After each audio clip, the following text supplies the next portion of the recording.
Misteri Sundaland semakin terungkap. Di benua yang tenggelam di Indonesia ini ditinggali banyak manusia, termasuk manusia hobbit. Sundaland adalah benua yang perlahan tenggelam di Indonesia dimulai sejak akhir zaman es 18.000 tahun yang silam. Yang tersisa adalah bagian yang tinggi yang kini menjadi wilayah Sumatera, Jawa, Kalimantan, dan Malaysia.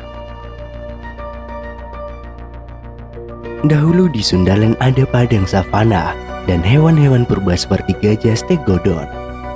Sementara daerah yang agak tinggi adalah hutan hujan tropis. Namun, bukan cuma hewan dan tumbuhan, manusia juga bertebaran di Sundaland. Manusia di Sundaland ada banyak variannya, kata ahli paleontologi ITB, Profesor Yadi Zaim. Mereka ini adalah manusia purba yang kita kenal sekarang. Hari ini kita menganggap mereka adalah penghuni awal Indonesia, tapi sejatinya mereka adalah penghuni Sundaland. Yang tertua adalah Meganthropus paleojavanicus yang berumur 1,5 juta tahun yang lalu di Sangiran. Meganthropus paleojavanicus diperkirakan tingginya mencapai 2,4 meter. Lalu ada aneka Homo erectus yang berusia 700.000 sampai 1 juta tahun yang lalu. Homo erectus ini pertama kali ditemukan di tepian Sungai Bengawan Solo oleh Eugene Dubois pada tahun 1891. Lalu ada banyak penemuan lain di Ngadok antara 1931 sampai 1933. Lompat ke Flores, ada Homo floresiensis yang berusia 60.000 sampai 100.000 tahun yang lalu. Ia ditemukan pada tahun 2003 dan bikin geger dunia karena tubuhnya kecil dan dijuluki manusia hobbit. Ia masih bersaudara dengan Homo euxinensis dari Filipina. Yang paling muda di Sundaland ada di Wajak, kata Yadi. Inilah Homo wajakensis yang ditemukan tahun 1888 di Tulung Agung, Jawa Timur. Dia berusia sekitar 10.000 tahun dan sudah merupakan Homo sapiens alias manusia modern. Di benua Sahul yang juga tenggelam dan sekarang tersisa Papua dan Australia, juga ditemukan sisa manusia purba di Munggo, Australia. Umurnya sekitar 50.000 tahun dan sudah termasuk Homo sapiens. Paling banyak fosil itu di Sangiran. Total di Jawa ada 20 individu manusia purba ditemukan dari berbagai zaman, kata Yadi. Yadi mendukung teori migrasi manusia dari Afrika.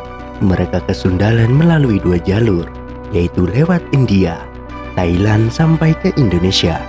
Yang satu lagi lewat Taiwan, Filipina, lalu sampai juga ke Indonesia. Perkiraan usia manusia purba. Lantas berapa usia hidup mereka? Apakah lebih panjang umurnya dari manusia modern? Menurut Yadi, ilmuwan belum bisa menyimpulkan umur manusia purba, hanya memperkirakan umur individu fosil yang ditemukan. Contohnya, fosil Homo erectus mojokertensis merupakan fosil anak-anak berumur 12 tahun. Lalu, bagaimana kebudayaan mereka? Menurut Yadi, mereka sudah bisa bikin alat dari batu, alat perang, alat tulang. Mereka juga sudah bisa bikin lukisan gua seperti di Maros dan Kalimantan yang berusia 40.000 tahun, dan lukisan di gua Papua dan Maluku yang berumur 4.000 sampai 5.000 tahun yang lalu. Lukisannya berupa gambar orang, hewan, dan cap tangan. Catnya dari tanah, orce, getah, dan arang. kata Yadi. Sebelum tinggal di gua, mereka tinggal di alam terbuka. Belum ada bukti kalau mereka bisa bikin rumah atau bangunan. Tapi ada sisa pembakaran, yang artinya mereka sudah bisa bikin api. Mereka mencari makan dengan cara berburu hewan. 10.000 tahun yang lalu, Homo sapien itu cerdas, kenal api, komunitas, keluarga, dan sudah bikin pakaian untuk melindungi diri sendiri dari panas dan hujan, kata Yadi. Seperti yang sudah kita ketahui, Sundaland merupakan wilayah dataran Indonesia pada periode glasial akhir atau zaman es pada 18.000 tahun yang lalu. Pada masa itu, air laut surut sampai dengan 120 meter, sehingga Sumatera, Jawa, Kalimantan, sampai Bali terlihat menyatu seperti satu benua yang luas. Terbentuknya Sundaland belum memiliki bukti yang jelas sampai saat ini. Namun, saat itu, kolonial Belanda ada di Jawa Barat dan sudah ada penamaan Selat Sunda. Maka untuk menamai daratan yang muncul di zaman es itu meniru kata Sunda, jadilah Sunda Self atau Sundaland. Pendapat di atas disampaikan oleh ahli paleontologi ITB, Profesor Yadi Zaim. Pada masa tersebut, para ahli geologi dan biologi Belanda memberikan nama Sundaland. Terbentuknya Sundaland tidak bisa lepas dari teori konsep tektonik yang terjadi. Sampai saat ini, perkembangan dataran Sundaland di wilayah Indonesia memiliki banyak konsep tektonik. Evolusi Sundaland dapat dibagi menjadi beberapa bagian. Yang pertama, ada Jurassik akhir.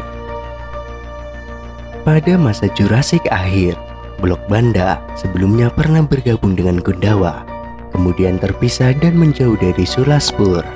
Hal tersebut karena proses pemekaran atau sparging blok Argo terpisah. Kemudian ada Kawal Kapur. Pada sekitar 135 tahun yang lalu, India mulai terpisah dari Austria dan Papua yang masih bergabung dengan Antartika. Pada sekitar awal 20 juta tahun kemudian, India terpisah dari Austria. Dan kemudian blok Argo mulai mendekati Sundaland. Yang terakhir ada Kapur Tengah. Pada 90 juta tahun yang lalu, blok Argo mulai mendekat ke Kalimantan sebelah barat. Kalimantan dan busur wilayah perlahan menuju tepian Sumatera. Koalisi tersebut menyebabkan subduksi yang berlangsung sebelumnya tanpa henti. India terus bergerak ke utara melalui subduksi pada busur Intertus. Austria dan Papua mulai bergerak menjauhi Antartika.